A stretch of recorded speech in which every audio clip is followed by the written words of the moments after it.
Come with me today to northern France, where I learned how to make chocolate mousse, authentic chocolate mousse, sugar-free. I was in Deauville, France in 1985. I've never written down the recipe. It's that easy, but I had ChatGPT pare it down a little bit for me because it used to make a ton. You used a dozen eggs. So I've cut it in half just about. I am using Lily's sugar-free chocolate bars, and I got the extra dark, the 70% cocoa. These are going to be so good, this chocolate mousse. And at the very end, I'm going to show you a real trick on how to serve them authentic style, just like you were in France. So I'm so happy to be here with you. Hi, this is RJ with Keto Over 50. Join me as I recreate this recipe for the first time since I've been on keto, and we'll find out together if it works. Now, I resurrected my very old double boiler back when, what is this, Farberware? I don't know. It's got water in it, and it's going to boil. And what I'm going to do, you could probably guess this, is I'm going to break up the chocolate. Now, when I used to make this, I started with 500 grams of chocolate, dark chocolate, bittersweet, I think. And these are only 79 grams each. So I had AI create the recipe based on 158. You know, I'm good with math. 158 grams of chocolate. And we are going to melt this and add eggs and butter and whip the egg whites. And I'm going to do that. I'm going to whip the egg whites. Hey, I wanted to wear a French t-shirt for you, something with red, white, and blue, like the French flag. And I didn't have anything that wasn't really American patriotic that said "We the People" on it in red, white, and blue. So I put my hair in a French twist. That's my little nod to my French recipe. So stay tuned. This is going to be so easy and so exciting, and hopefully incredibly delicious, because we get used to not having sugar when we're on keto. So I'm going to wait for the chocolate to melt, and I'm going to beat the egg whites in the meantime. And when they're beaten, I'm going to add just a teaspoon of vanilla extract. And I'll see you back here in 2 seconds.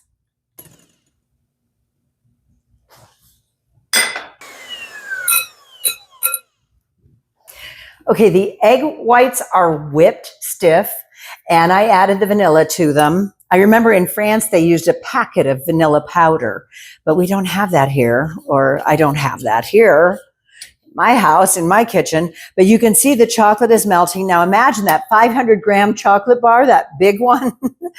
I would make it with this, and it would take a stick of butter.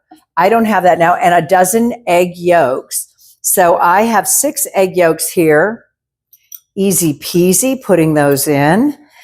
And you want to really pay attention to stirring them and reduce the heat. Remember to do it. I haven't made this in years, but it's, like I said, so easy. I don't have to even write it down. And then I'm going to add the butter, which was 2.5 ounces, I think.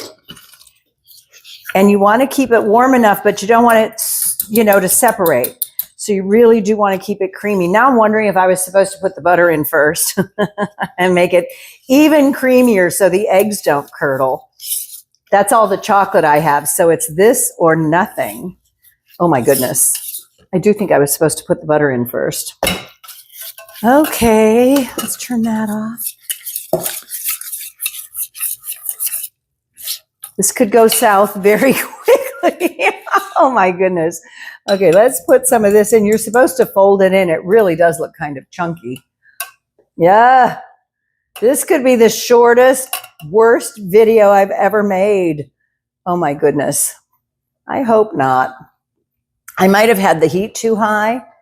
That's one thing about cooking, is you really have a set of skills. And it's like use it or lose it, I guess.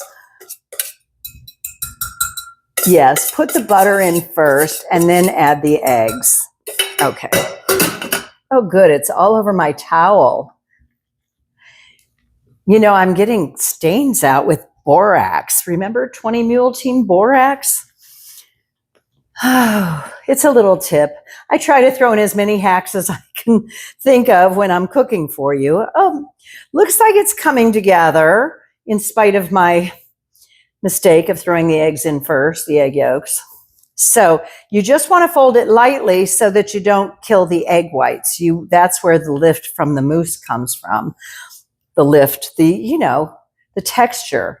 Look at that. Oh, I didn't kill it. It worked. Okay. That's it. I hope I have enough. I'm wondering what this towel is going to look like when I'm all done. Oh, probably pretty funny. Okay, and I'm going to use a little measuring cup to fill these. Ooh, I'm excited. I haven't had anything but cookies in a very long time. And I'm excited to have a nice, rich dessert. And, we get so used to eating sugar-free treats on keto that I thought maybe it would be good. I think back in the day when I ate nothing but sugar, I think we all had those days, didn't we? I think when I ate just sugar, if I tasted this, I would probably, I don't know, maybe taste the stevia or something that wouldn't suit me. And then we're going to put these in the fridge. I did get it all over the towel. Geez, I hope that comes clean. If not, I'll buy a new towel so you don't have to look at my awful mess. Oh, my goodness. Okay, let's fill that up. We've got room for a little bit more, but I did right choosing 4 ramekins to fill this up. If you don't have ramekins, you could just put this in a big bowl and eat it right out of the refrigerator with a spoon. I've done that before. But I remember I learned how to make some friends of my friend, un ami de mon ami et mon ami. Friend of my friend is my friend. And they took me up to Deauville and Tourville when I was in France in 1985. And we made this, and we made roast duckling with potatoes, cubed potatoes, hash browns, in the duck fat, all in the same pan. It was so good. And you know what? 1 duck fed 6 of us. Yeah, that wouldn't happen here. Okay. I have it all over my hand. I'm going to put these in the fridge. I'll clean them up a little bit and see you back here once they've had a chance to set. Are you excited? How easy was that? Literally, there's no sugar in it, no added sugar. And the lilies, I will have the macros down below. We cut it in half, a little more than in half, because it was only 179 grams compared to 500. But it's got the extra eggs in it. And I'm excited. I really thought it broke at one point, but it seemed to come together okay. So I hope you'll try this. I think it's going to be really good. Isn't a Lily's chocolate bar really good? So what could be bad? And I have to go wash my hands now. I'll see you back here in a few. And we're done. I wanted to tell you something before I forget. If you don't have a double boiler like this, a rounded pan that sits inside another pot, seriously, I've had this for about 40 or 50 years. It's a priceless antique. You can always use a Pyrex bowl. Be very careful, because when they get hot, you want to be careful and not drop it, break it, whatever. Always use pot holders. But put a little bit, about an inch of water in a regular pot, and you can put your bowl on top of the pot, and you have a double boiler. What you want to do with this is avoid putting the chocolate directly against the heat, because it will scald, it will burn so fast. Thankfully, I've never done that. But anyway, I want to make sure that you know that if you don't have a double boiler, it doesn't mean you can't make this recipe. You can still do it this way. And now for the taste test. I'm really hoping that because we're so used to not eating sugar, we're used to eating sugar-free chocolate, that this is going to hit me the same way. It's about the texture. You could even put it on some chocolate keto cake or scoop it up with some keto cookies. But I wanted to show you something really special. And I learned this from my friend Jean, who's from New Zealand. I mentioned it in one other video, but I want to mention it again. I served this at a dinner party, and I said, I just need to whip up the whipped cream. And she said, no, what are you doing? She said, people started whipping cream to make a little bit of cream go farther. So it was actually something that people who were on a super tight budget did. And there's nothing wrong with it. We all love whipped cream. But she said, no, just pour it on here runny. And the first time I did that for her, I almost had a heart attack. I was like, that's not how it's supposed to be. But I'll tell you what, the rich taste of cream that we're so used to on keto, really, it's not as pretty as whipped cream, but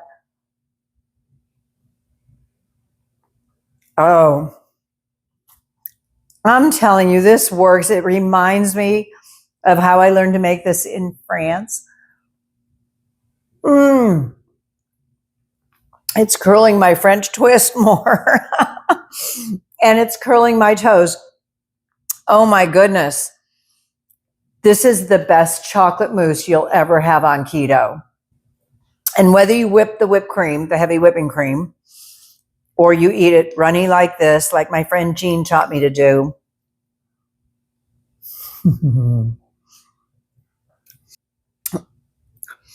I am about to spoil my dinner appetite. Oh my goodness. And you know, there's no added sugar in that.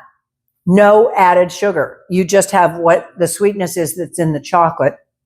You'll see the macros down below. This is 9 grams of protein and just 3 net carbs. You can't get better than that for a fabulous dessert. Maybe if I was having company for dinner, I would whip the whipped cream just to make it fancy. Put on some sugar-free sprinkles. Now, it's way too sophisticated for that. This is as good as I remember. And that was 1980 something that I learned how to make this. But the texture of the mousse is extraordinary. Wow.